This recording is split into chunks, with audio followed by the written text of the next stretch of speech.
As we return to my interview with filmmaker and writer Michael Moore, I spoke to him in Traverse City and asked him about the, well over $750 billion bailout of Wall Street and the banking industry. Look, I don't call it a bailout. This is a robbery. They are looting the U.S. Treasury. I can't believe that they've gotten away with it so far. They, over the last 8 years, but really over the last 28 years, have operated in a manner, I don't know how quite to describe Wall Street, but just imagine a bunch of junkies just putting more junk into their system and constantly in some kind of feeding frenzy to get more of that junk. And it's like the U.S. Congress just decided to take a big hypodermic needle and give them another injection, a word they actually like to use, of the junk, of the heroin. I think that nothing has made me more upset other than the war in the last umpteen years. And I start to think about it and my brain starts to expand and the earpiece just flies out of my head. Yet Obama supported it along with McCain. Oh, yeah. Yeah. Well, I have a couple feelings about that, or a couple thoughts or theories. And it has to do not just with Obama's vote on the bailout, but also some of his other campaign positions. But I'm hoping that he was figuring, well, look, we're just a few weeks away from the election. I'm not going to do anything to rock the boat at this moment, but come November 5th and certainly January 20th, I'm going to undo the damage that's been done here. So I'm gonna just put a little pin in that hope and tack it up on the board for right now. I'm also hoping that Senator Obama is, like all politicians, they don't always keep their campaign promises, right? I mean, it's not unusual. It's certainly not unexpected. They just don't always keep their campaign promises. So somehow I've told myself that those campaign promises that he will not keep are expanding the war in Afghanistan, pushing a health care plan that leaves the profit-making health insurance companies in charge of the plan, and a number of other things that I think a lot of us are concerned about. But because obviously you're not ever going to agree 100% with any candidate on any particular thing, but I'm just convinced that these are the campaign promises that perhaps might not get made or kept, I should say.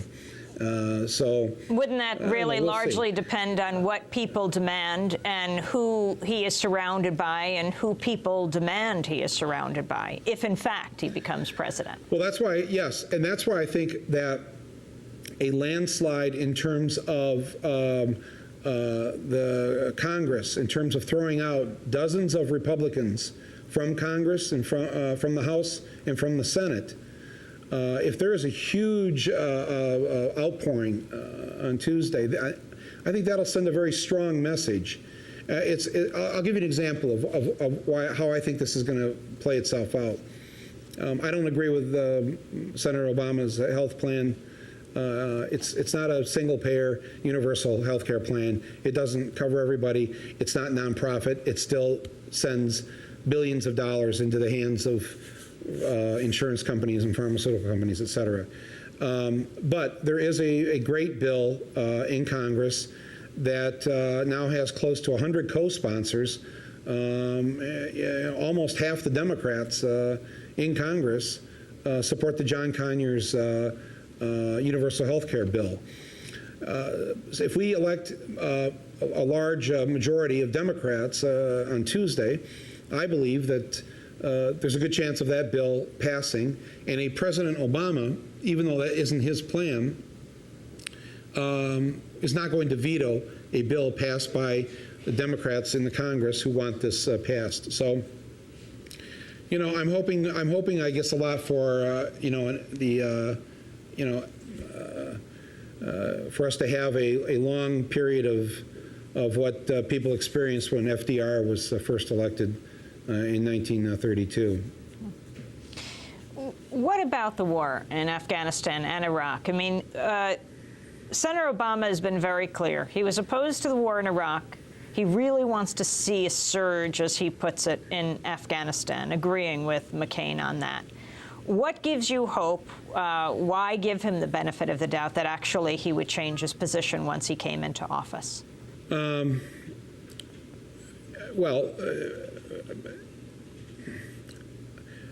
I don't know if I'm giving him the benefit of the doubt. I'm hoping that he breaks his campaign promise, like all politicians do. I'm counting on him to be a good politician and do that.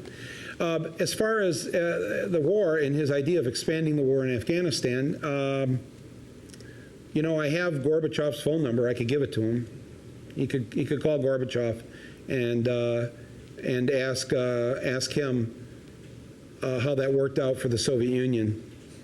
I don't have Genghis Khan's phone number or anybody else in the last 1,000+ years who have tried to invade that part of the world, conquer it, control it. Doesn't usually work out. And it isn't going to work out for us either. So we might as well forget it. It just isn't going to happen. No matter how many troops you send in there, it isn't going to happen. So I'm hoping that you know, that he's going to do the right thing here and realize that once he's in office and once he has the proper advice from people who know that just sending in more U.S. troops isn't going to take care of the problem. Now, the part that I agree with him on and have agreed with since 9/11 is that whoever is responsible for the murders of 3,000 people should be pursued and brought to justice. Absolutely. Of course, that's not what Bush did. But we all have to believe that anytime anybody attempts to or actually takes the lives of any of our citizens, it doesn't mean we start a war. It doesn't mean we go in aggressively and do a bunch of dumb stuff that doesn't get us anywhere. But it does mean identifying who the suspects are and going after them vigorously and bringing them to justice.